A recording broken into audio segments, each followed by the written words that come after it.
तुम्हें पता है, तुम्हें अभी अंदाजा नहीं है नौजवानों, तुम जिनको अपना मसीहा समझ बैठे हो ये हकीकत में डाकू हैं। ये दुनिया तुम्हारे लूट मार की मुंतजिर है। हमारी बच्चियां भी, मेरा मैसेज पहुंचता है तो पहुंचाओ, जो ये समझती हैं कि उनकी आज़ादी की बात करते हैं, हकीकत में वो आज़ादी नहीं देना चाहते, वो तुम्हारे जिस्म के मुतलाशी, वो हवस परस्त हैं। हमने कहीं एक हिकायत पढ़ी थी कि भेड़िए जो है, भेड़िए जानते हैं, अब भेड़ियों ने ये बाहर आकर के ऐलान करना शुरू किया कि बकरियों को आज़ादी दे दो, बकरियों को आज़ादी दे दो। अरे भेड़िया तो बकरी को खाता है, लेकिन बकरियों की हिमायत में नारे लग रहे हैं। सेम आज की सिचुएशन में आपको बता रहा हूं, भेड़िए आए हैं मोहल्ले में और नारे लगा रहे हैं बकरियों को आज़ादी दो, बकरियों को आज़ादी दो। और चंद बकरियां जब भेड़ियों को नारा लगाते हुए सुनी तो उनको लगा कितने अच्छे भेड़िए हमारी इज्जत की बात कर रहे हैं, हमारी हिमायत, आज़ादी होना चाहिए, सही बात है। सब बकरियां मिलकर के कहने लगी हमको भी आज़ादी चाहिए, आज़ादी। देखो भेड़िए जो है हमारी हिमायत में गलियों में निकले, बैनर निकाले, पोस्टर निकाले, हाँ प्रोटेस्ट कर रहे हैं वुमेन्स राइट्स के मुतालिक। तो जो बूढ़ी बकरियां थी उन्होंने समझाया, कहा कि ए बच्चियों, आज़ादी नहीं है ये अच्छी चीज नहीं, तुम्हारी इज्जत मालिक के घर में ही सलामत है, यहीं रहो, जो हमारा मालिक है वो हमारी देखभाल अच्छी कर रहा है, बाहर जाओगी आज़ादी, ये भेड़िए तुम्हें छोड़ेंगे नहीं। कहा बूढ़ी बकरियों को इन सबों ने गालियां दी कि ये अम्मा पुरानी बातें करती हैं, तुम्हारा दौर और था, हमारा दौर और है, हमें आज़ादी चाहिए, आज़ादी चाहिए। और धरने पर बैठ गई। बकरियों को मालिक ने आज़ाद कर दिया, जाओ आज़ादी चाहिए, आज़ादी छोड़ दिया। बकरियां सड़कों पर आई और भेड़ियों ने जब आज़ाद देखा तो सबको चीर फाड़ कर रख दिया, बकरियां सब मर गई। एक हिकायत, ये कोई लतीफा नहीं, सेम सिचुएशन आज मैं अपनी बच्चियों को समझाता हूं। जो लोग तुम्हारी आज़ादी का नारा लगा रहे हैं, अगर इनको इतनी ही तुम्हारी इज्जत प्यारी होती तो ये क्लबों में और स्टेजों पर नंगा लाकर तुम्हें कभी नहीं खड़ा करते, तुम्हें कई कई लोगों के बिस्तरों पर जाने पर मजबूर नहीं करते। ये हकीकत में तुम्हारे जिस्म के नंगेपन के हवस के पुजारी हैं। इन्हें सिर्फ और सिर्फ हवस अपनी पूरी करनी है। इसी तरह है नौजवानों, तुम्हें जो दुनिया की तरफ बुला कर ये कहता है कि इसमें आज़ादी, इसमें फ्रीडम और इसमें इज्जत है, ये दर हकीकत तुम्हें जानवर बनाना चाहते हैं। और कुछ नौजवान बन गए, कानों में बालियां भी आ गई, हाथों में चूड़ियां आ गई, सरों में चोटियां आ गई, कपड़े भी जगह जगह से फाड़ कर पहनने लगे और इसको फैशन कहने लगे। तुम्हें औरतों की चीजें दे दी गई, तुम्हें समझ में नहीं आया। कितने नौजवान हैं वो ये सोचे बगैर सब करने लग गए। अरे तुम्हें न मर्द बना रखा, ना औरत, बीच का बनाकर छोड़ दिया दुनिया ने, फिर भी तुम समझ रहे हो कि ये अभी फैशन है, फैशन है, ठगे जा रहे हो।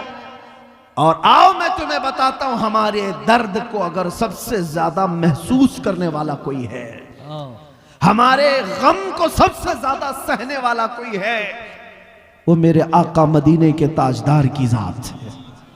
खुद मेरे आका फरमाते हैं, मेरे उम्मत के किसी के पांव में कांटा भी चुभे तो उसका दर्द मुझे होता है। अल्लाह, है कोई दुनिया में इस तरह? एक रिवायत सुनो, तवज्जो, इधर तवज्जो। जब मेरे आका सल्लल्लाहु ताला अलैहि वसल्लम की वफात का वक्त करीब आया, सुनो है मुसलमानों, मलकुल मौत हुजरे में दाखिल हो गए, इजाजत लेकर आए। यह आखिरी दिन था मेरे आका का, नज़ा का वक्त चल रहा है। नज़ा और सकरात किसको कहते हैं पता है? उस वक्त आदमी अपनी माँ बहनों को और भाई बाप को नहीं पहचानता। सकरात के वक्त तो आदमी को अपना नाम तक याद नहीं रह जाता। बड़ी सख्त हालत का नाम है सकरात। अच्छे अच्छे लोग अपनों को भूल जाते हैं, नहीं याद रहता। नबी मुकर्रम शहींशाह दो आलम मुस्तफ़ा जाने रहमत सल्लल्लाहु अलैहि वसल्लम का आखिरी वक्त है। मलकुल मौत आए इजाजत लेकर रूह कब्ज करने के लिए। तब जानते हैं मेरे नबी ने सबसे पहले सवाल क्या किया इजराइल से? ऐ मलकुल मौत, ये नज़ा और ये सकरात की जो तकलीफ है बहुत सख्त है, जरा ये बताओ क्या ये तकलीफ मेरी उम्मत को भी दी जाएगी? अल्लाह, ये तकलीफ क्या मेरी उम्मत को भी आएगी? कौन है जो हमारे सकरात की तकलीफ को भी अपने नज़ा के वक्त याद कर रहा हो? अपने नज़ा के वक्त इसी को आला हजरत ने फरमाया था, जो ना भूला हम गरीबों को रजा, याद उसकी अपनी आदत कीजिए। हम गरीबों के आका पे बेहद दुरूद, हम फकीरों की सरवत पे लाखों सलाम। ऐ सुन्नी नौजवानों, सबसे ज्यादा हमारी फिक्र करने वाले वो नबी पाक की जात है। जब नबी पाक सल्लल्लाहु अलैहि वसल्लम सजदे में गिरकर बेतहाशा रोते रहे, किसके लिए रोते रहे? उम्मत के लिए। रब्बी हबली उम्मती, रब्बी ग़फिरली उम्मती। ताइफ में पत्थर खा करके भी दुआ करते रहे, मौला मेरी उम्मत मुझे नहीं पहचानती, इन्हें माफ कर दे।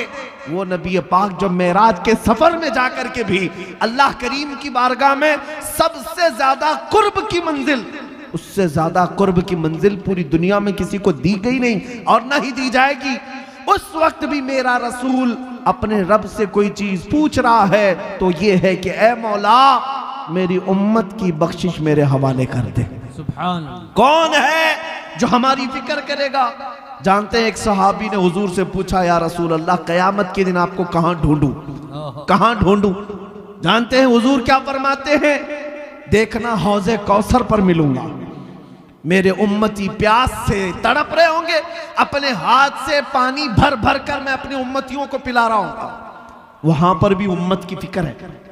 या फिर हुजूर फरमाते हैं अगर वहां नहीं मिला, मीज़ान अमल पर देखना, जहां नेकियां और बुराइयां तोली जा रही होंगी, मैं अपने उम्मतियों के अच्छाइयां और नेकियों के पल्ले को भारी कर रहा हूंगा। वहां मुझे देख लेना, वहां मिल जाऊंगा।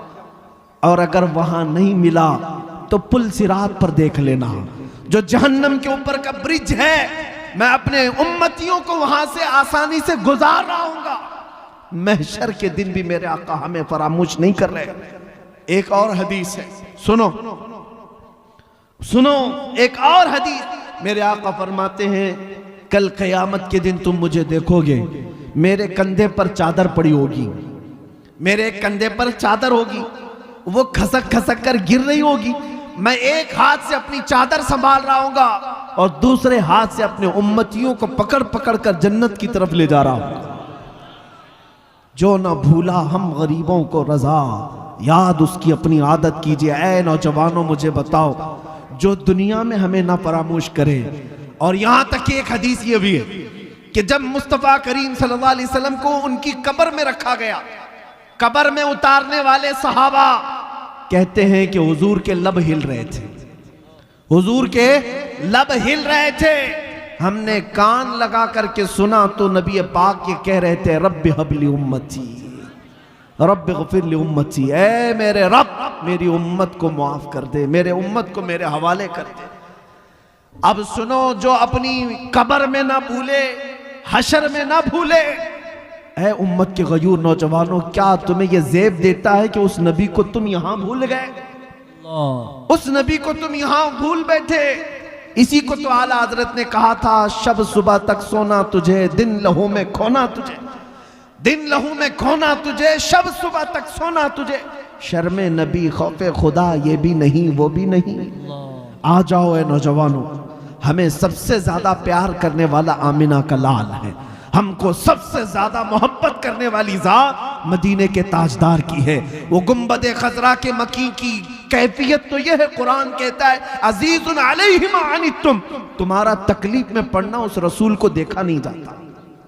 जब जब तुम मुसीबत में मुब्तला हो तो आका बेकरार होते हैं और रब ताला की बारगाह में सिफारिश करते, मौला मेरी उम्मत को इस कसम पुरसी से निकाल दे, इस मुसीबत से आजाद कर दे।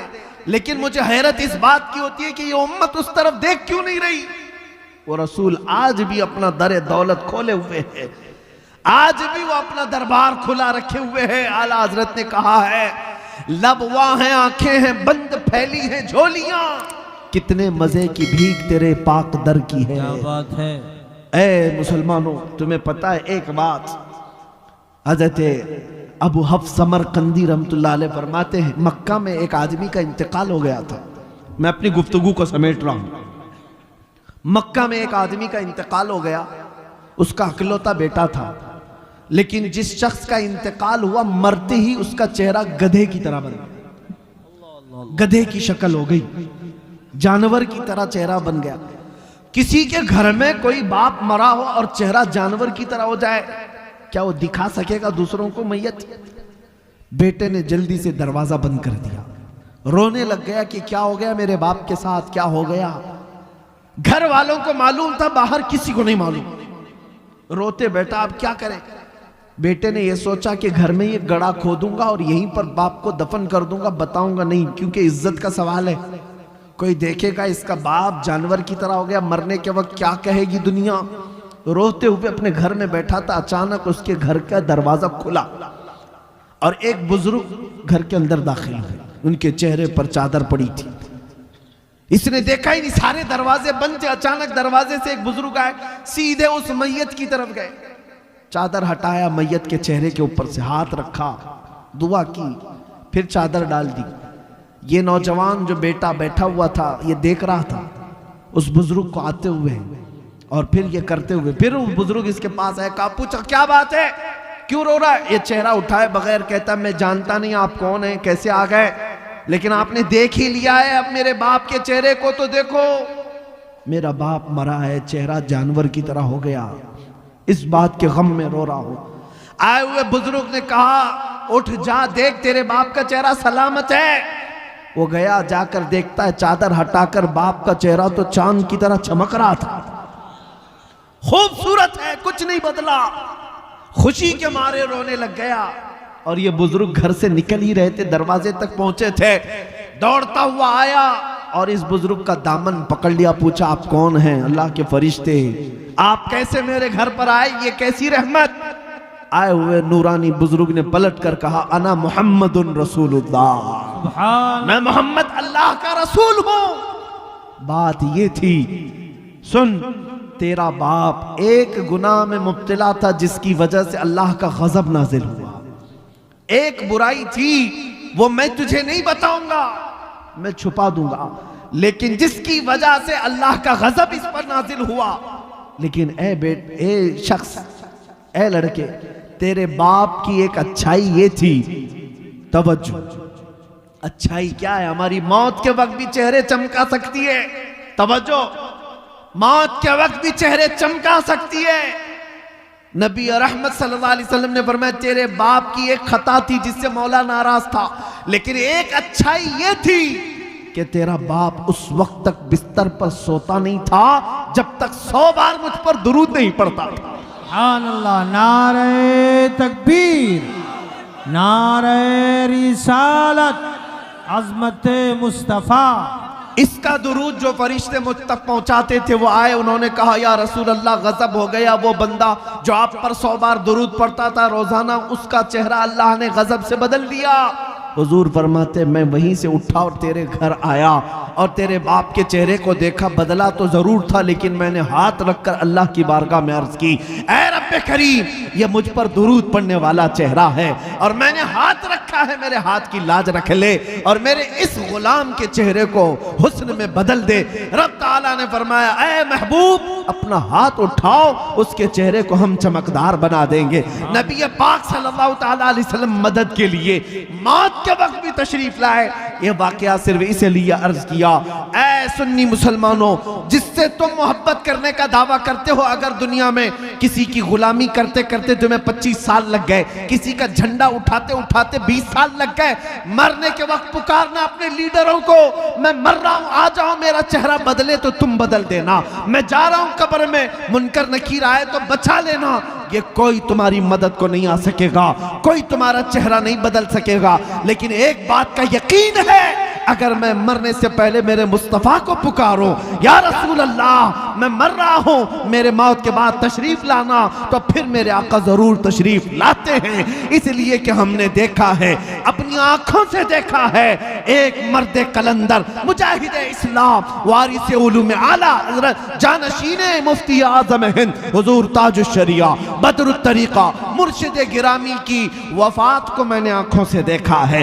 वफात के बाद 48 घंटे हो गए थे। 48 घंटे के बाद जब जिस्म ले जाया जा रहा था, अरे 6 घंटे 10 घंटे के बाद बॉडी फूलने लग जाती है, सुकड़ने लग जाती है, या इधर उधर से पानी बहने लग जाता है।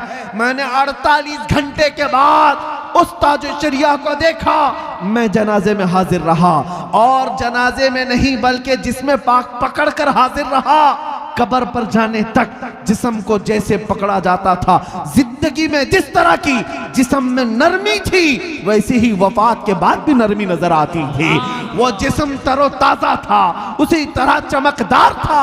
वो क्यों था मैं आपको बताऊं, इसलिए कि उस ताजुशरिया ने अपनी वफात से पहले बारगाहे मुस्तफा में यूं कहा था, या रसूल अल्लाह, मैं मरूं तो मेरे आका ये मलाइका से कहना, मैं मरूं तो मेरे आका ये मलाइका से कहना, इसे कोई मत जगाना, अभी आंख लग गई है।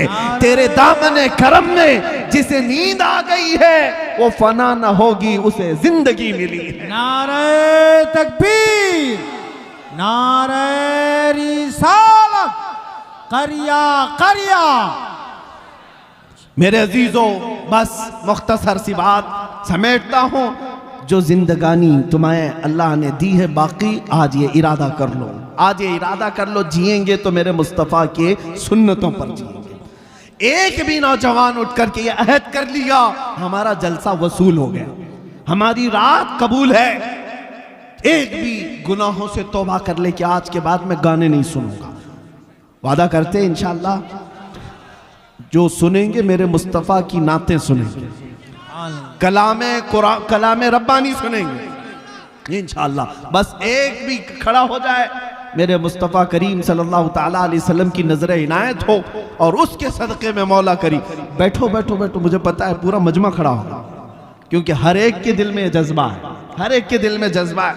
और मुझे पता है दुनिया आज इसी बात से तो लर्ज़ा है, इसी बात से खौफज़दा है कि किसी दिन ये खड़ा हो गया तो दूसरों का उठना भी मुश्किल हो जाए। हाँ, किसी दिन ये खड़ा हो गया तो दूसरों का उठना भी मुश्किल हो जाए। इसीलिए दुनिया तुम्हें नशा दे दे करके सुलाती है।